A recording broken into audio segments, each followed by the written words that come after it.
Hello friends, പുതിയൊരു വീഡിയോയിലോട്ട് സ്വാഗതം. ഇതാണ് എൻ്റെ കയ്യിലുള്ള ചൈനീസ് ബാൾസം.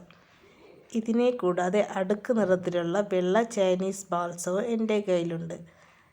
ഇത് നോക്കിക്കേ, മുല്ലപ്പൂ പോലെ തോന്നുന്നു. നിങ്ങൾക്ക് തോന്നുന്നില്ലേ അതുപോലെ? നല്ല അടുക്കുകളായാണ് ഇത് കാണുന്നത്. ഈ ചെടിയുടെ പ്രൊപ്പഗേഷൻ നമുക്ക് നോക്കാം. അതിനായി കുറച്ച് മണലെടുക്കുന്നു. അതിനുശേഷം നമുക്ക് ആ ചെടിയിൽ നിന്ന് ഒരു കമ്പൊടിച്ച ശേഷം നമുക്ക് മണലിലോട്ട് വെച്ച് നട്ട് കൊടുക്കാം. ഇത് വേര് വന്നതിന് ശേഷം നമുക്ക് മറ്റൊരു ചട്ടിയിലാക്കി വളം ഇട്ട് കൊടുക്കാം. ഈ ചെടി നടേണ്ടത് അതിൻ്റെ വേര് പോട്ടിൻ്റെ അടിഭാഗത്ത് വരുന്ന രീതിയിലായിരിക്കണം. അല്ലെങ്കിൽ നമ്മൾ ഈ ചെടി വളർന്നു വരുമ്പോൾ അതിൻ്റെ വേരുകൾ മീതെ വരുന്നതായി നമുക്ക് കാണാൻ കഴിയും. ഇതുപോലെ.